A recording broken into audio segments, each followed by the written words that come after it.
Sétimo dia. A razão de tudo. Todas as coisas vêm única e exclusivamente de Deus. Tudo vive por seu poder e tudo é para sua glória. A Ele seja a glória para todo o sempre. Romanos capítulo 11, versículo 36. O Senhor criou todas as coisas para os seus próprios propósitos.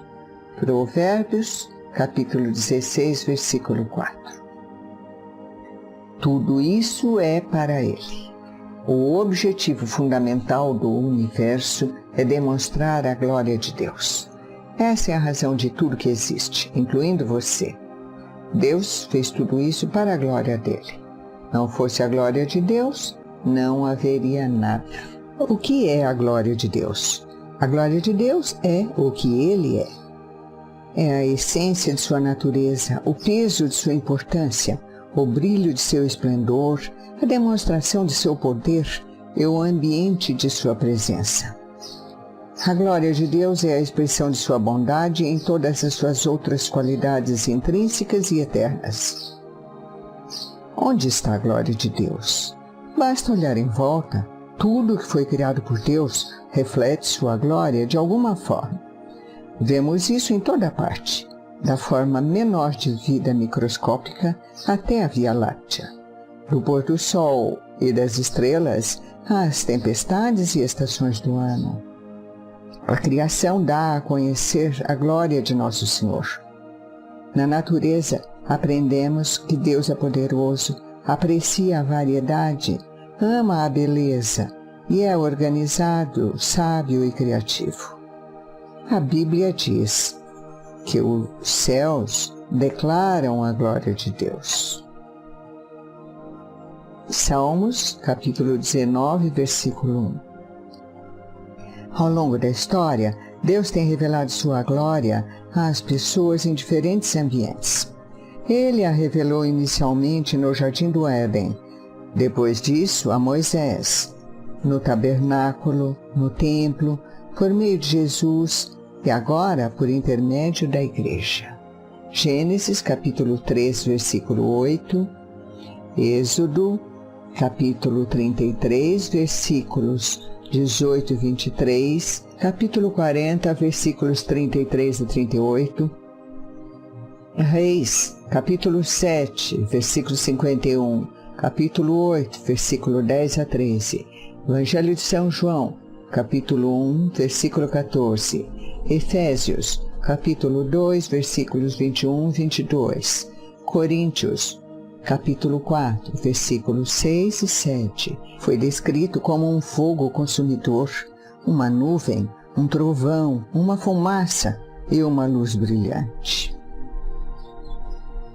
Êxodo, capítulo 24, versículo 17, capítulo 40, versículo 34, Salmos, capítulo 29, versículo 1, Isaías, capítulo 6, versículos 3 e 4, capítulo 60, versículo 1, Lucas, capítulo 2, versículo 9.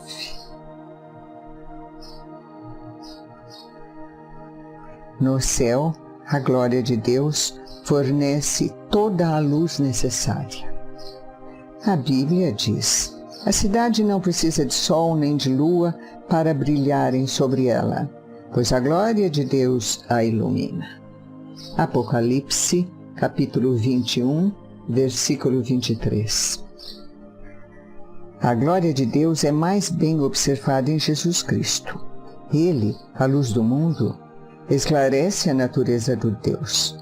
Graças a Jesus, já não somos ignorantes a respeito de quem Deus realmente é. A Bíblia diz: o Filho é o resplendor da glória de Deus. Hebreus capítulo 1, versículo 3. Também Coríntios capítulo 4, versículo 6b. Jesus veio à Terra de modo que pudéssemos entender completamente a glória de Deus.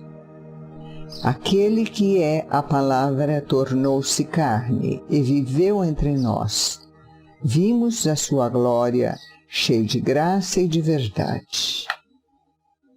Evangelho de São João, capítulo 1, versículo 14.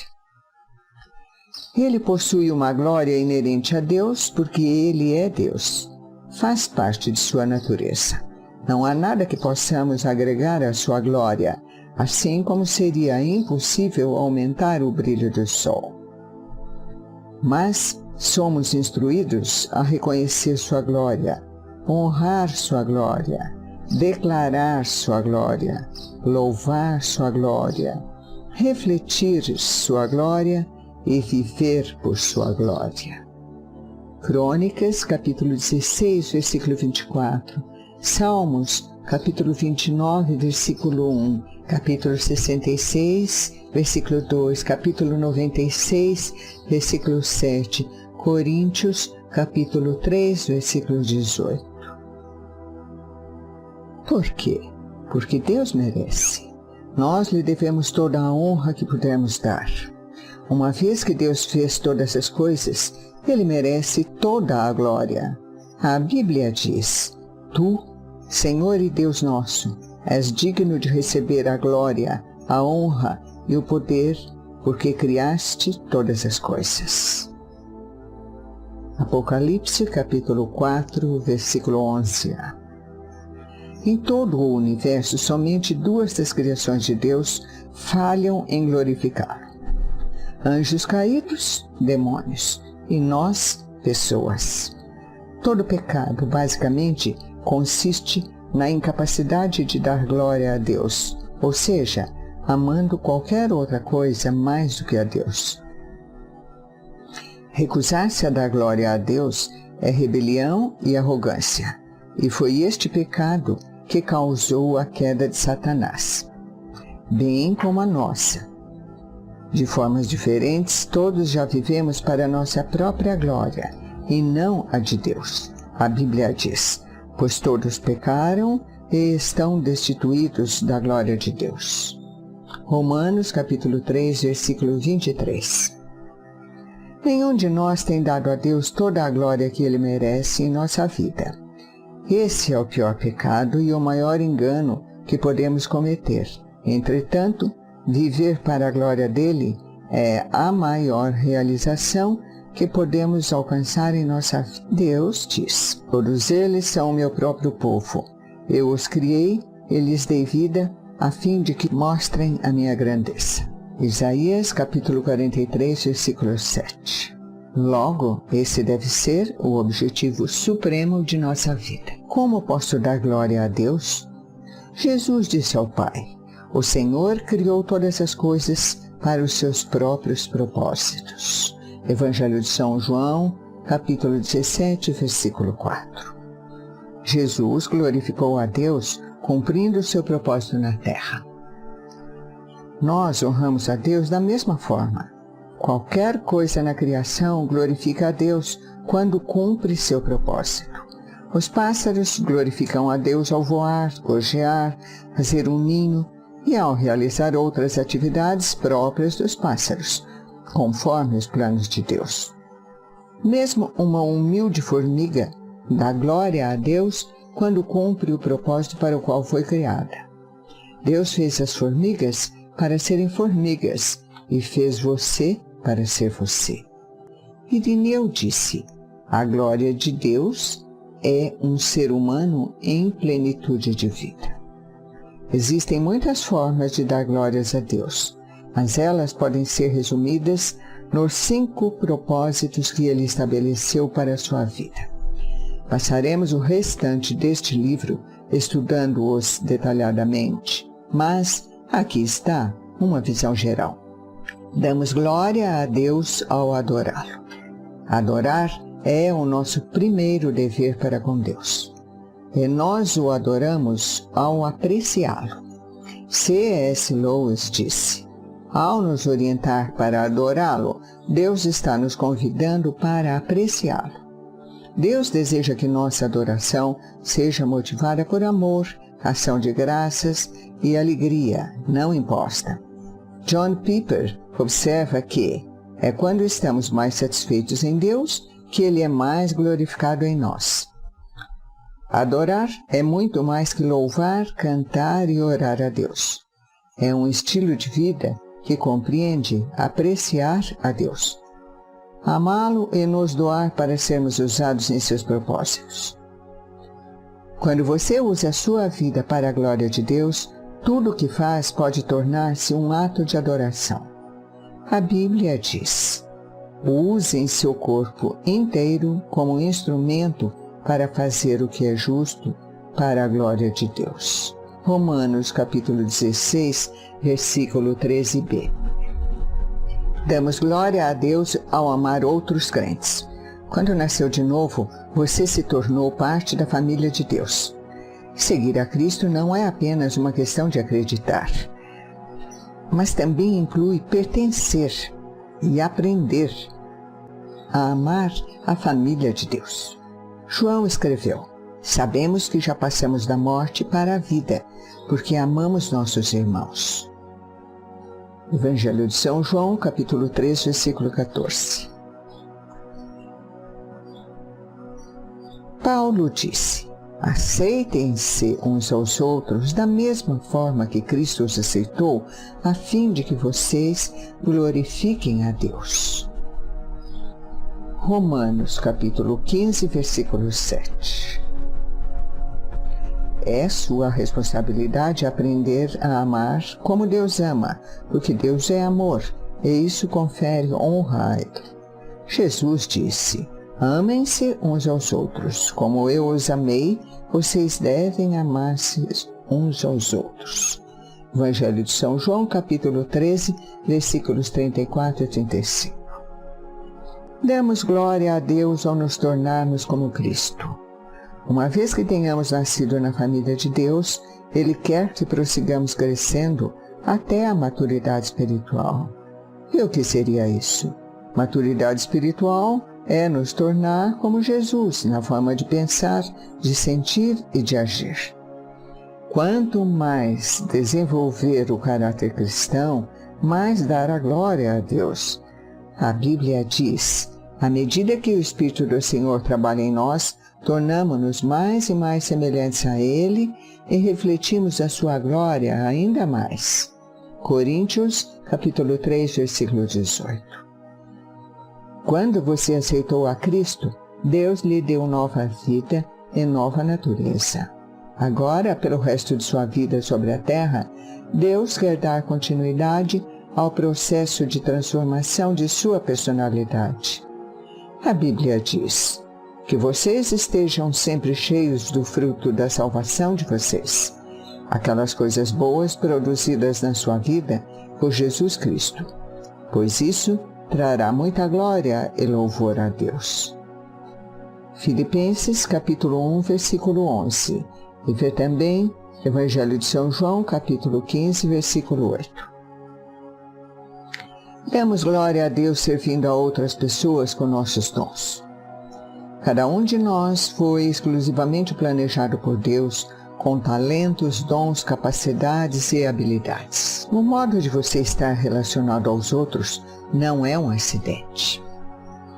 Deus não lhe deu suas habilidades para propósitos egoístas. Elas lhe foram concedidas para beneficiar outras pessoas, assim como outros receberam habilidades para o seu benefício. A Bíblia diz: Deus concedeu dons a cada um de vocês, dentre a sua grande variedade de dons espirituais. Administrem-nos bem, para que a generosidade de Deus flua por meio de vocês. Vocês são chamados para ajudar os outros? Ajudem com toda a força e energia com que Deus lhes supre. Pedro, capítulo 4, versículos 10 e 11. Vê também Coríntios, capítulo 8, versículo 19b. Demos glória a Deus falando dele às outras pessoas. Deus não quer que seu amor e propósitos sejam mantidos em segredo. Uma vez que tenhamos conhecido a verdade, Ele espera que a partilhemos com os outros. Este é um enorme privilégio. Apresentar Jesus às outras pessoas, ajudando-as a descobrir seus propósitos e preparando-as para seu destino eterno. A Bíblia diz: À medida que a graça de Deus trouxer mais e mais pessoas para Cristo, Deus receberá mais e mais glória. Coríntios, capítulo 4, versículo 15. Qual será o objetivo de sua vida? Viver o resto de sua vida para a glória de Deus exigirá uma mudança em suas prioridades, agenda, relacionamentos e tudo o mais. E algumas vezes significará pegar o caminho mais difícil em vez do mais fácil. Até mesmo Jesus teve dificuldades com isso. Consciente de que estava para ser crucificado, ele clamou: "Minha alma está perturbada. E será que devo dizer: Pai, livra-me desta hora? Mas foi para esse propósito que eu vim para esta hora. Pai, glorifica o teu nome." Evangelho de São João, capítulo 12, versículos 27 e 28. Jesus deparou com uma bifurcação em seu caminho. Cumpriria ele seu propósito glorificando a Deus ou recuaria e viveria uma vida confortável e egoísta? Você agora enfrenta a mesma escolha. Você viverá para seus próprios objetivos, conforto e prazer, ou viverá o resto de sua vida para a glória de Deus, sabendo que Ele prometeu recompensas eternas? A Bíblia diz: quem quer preservar a vida como ela é, acaba por destruí-la. Mas, se você abrir mão dela, ela será sua para sempre, real e eterna. Evangelho de São João, capítulo 12, versículo 25. Este é o momento de definir esta questão. Para quem você irá viver? Para si ou para Deus? Você pode titubear imaginando se terá forças para viver para Deus. Mas não se preocupe, Deus lhe dará tudo o que for necessário. Se você apenas fizer a escolha de viver por Ele. A Bíblia diz: tudo que é necessário para uma vida agradável a Deus temos recebido, miraculosamente, por meio do conhecimento pessoal e íntimo daquele que nos chamou para Deus. Pedro, capítulo 1, versículo 3. Neste exato momento, Deus o está convidando a viver para a sua glória, cumprindo os propósitos que Ele estabeleceu para você. Essa é realmente a única forma de viver. Todo o resto é apenas existir. A verdadeira vida começa quando você se compromete completamente com Jesus Cristo. Se não está seguro de ter feito isso, tudo o que você precisa é receber e acreditar. A Bíblia deixa clara a promessa que aos que o receberam, aos que creram em seu nome, Deus-lhes o direito de se tornarem filhos de Deus. Evangelho de São João, capítulo 1, versículo 12. E quanto a você, vai aceitar a oferta de Deus? Em primeiro lugar, creia. Creia que Deus o ama e o criou para seus propósitos. Creia que você não é um acidente. Creia que você foi feito para ser eterno. Creia que Deus escolheu você para ter um relacionamento com Jesus, o qual morreu na cruz por você. Creia que, a despeito de suas ações passadas, Deus quer perdoar você. Em segundo lugar, receba. Receba Jesus em sua vida como seu Senhor e Salvador. Receba o perdão pelos pecados. Receba o Espírito que lhe dará poder para cumprir o propósito de sua vida. A Bíblia diz: qualquer pessoa que aceite o Filho e confie nele, receberá tudo, vida completa e para sempre. Evangelho de São João, capítulo 3, versículo 36a. Onde quer que você esteja lendo este trecho, convido-o a inclinar a cabeça e a fazer em voz baixa a oração que mudará sua eternidade. Jesus, em Ti eu creio e Te recebo. Siga em frente. Se você fez essa oração com sinceridade, meus parabéns. Bem-vindo à família de Deus. Você agora está pronto para descobrir e começar a viver o propósito de Deus para a sua vida. Recomendo enfaticamente que você conte a alguém sobre isso, pois você precisará de apoio. Se você me enviar um e-mail, ver apêndice 2, enviarei um livrete que escrevi chamado Your First Steps for Spiritual Growth. Seus primeiros passos para o crescimento espiritual. 7º dia, pensando sobre o meu propósito. Um tema para reflexão. Tudo isto é para Ele. Um versículo para memorizar. Todas as coisas vêm única e exclusivamente de Deus. Tudo vive por seu poder e tudo é para sua glória. A Ele seja a glória para todos sempre. Romanos capítulo 11, versículo 36. Uma pergunta para meditar. Em que parte de minha rotina posso me tornar mais consciente da glória de Deus?